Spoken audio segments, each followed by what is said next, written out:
the lighthouse keeper's promise.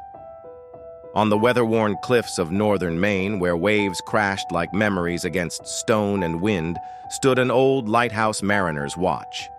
It hadn't guided ships in over 20 years. Its glass was dusty, its tower chipped by storms, but to one man, it was still sacred. Elias Whitaker had been the keeper of that lighthouse for most of his life. Once it was a bustling beacon guiding vessels safely through treacherous seas. But these days, it served a quieter purpose, keeping Clara alive.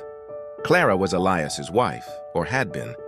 She died a decade ago from a sudden illness just months after they'd retired together to the lighthouse she adored. In their youth, she'd call it her cathedral, the only place that made her believe in things beyond the tangible. After her death, Elias stayed. Neighbors thought it strange, an old man clinging to a forgotten building. But he wasn't clinging, he was remembering. And in remembering, he was surviving. Then one morning, the letter came in early spring. Written in careful, flowing cursive, it came from Mira Holloway, a graduate student at Boston University. She was writing a thesis on America's forgotten coastal lighthouses and had heard of Mariner's Watch. She asked if she could visit for a few weeks, document it, photograph it, and, if possible, talk to the man who kept it alive. Elias almost tossed the letter in the fireplace. He didn't like being disturbed. He didn't like being asked questions. But there was something in Mira's words, a gentleness. She didn't write like an academic. She wrote like someone who wanted to understand something she couldn't explain. So he wrote back in blocky pencil, "You may come. Bring boots." Mira arrived on a Tuesday. She stepped out of a rusty Jeep, backpack slung over one shoulder, camera hanging from her neck. She looked younger than her letters had sounded, early 30s maybe. Her eyes were wide, curious, like Clara's once were, Elias thought, and immediately hated himself for it. "Thank you for letting me come," she said, voice soft like early fog. Elias only nodded.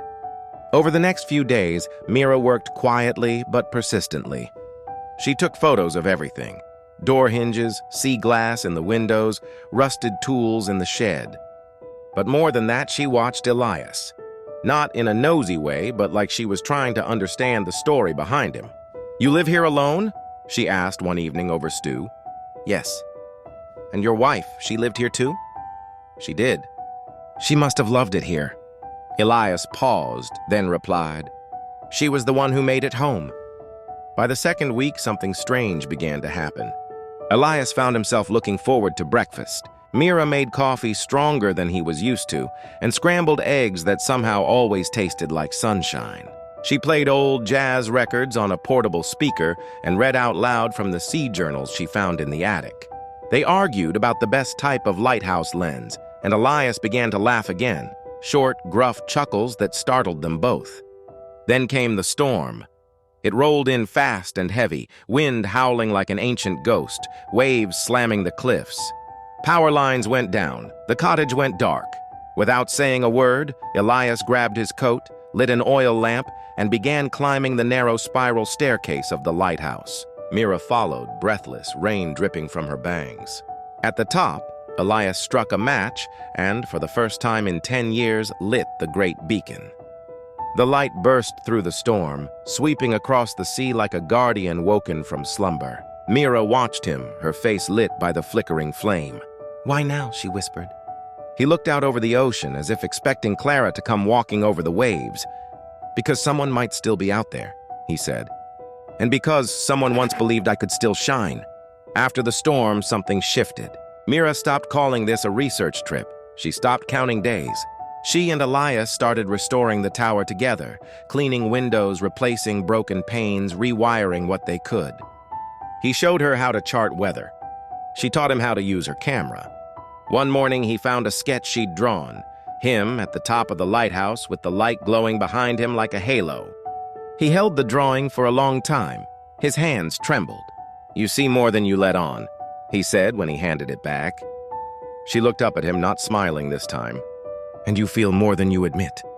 When Mira finally packed her things, she hesitated at the door. "I'll come back," she said.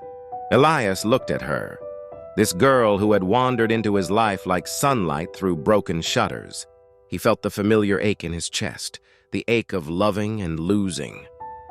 "I'm old," he said simply. Mira shrugged. "I'm not here for the years you have left. I'm here for the ones you still want to live." And then she was gone. But she did come back, again and again, summer after summer. Then for Christmas, then for good.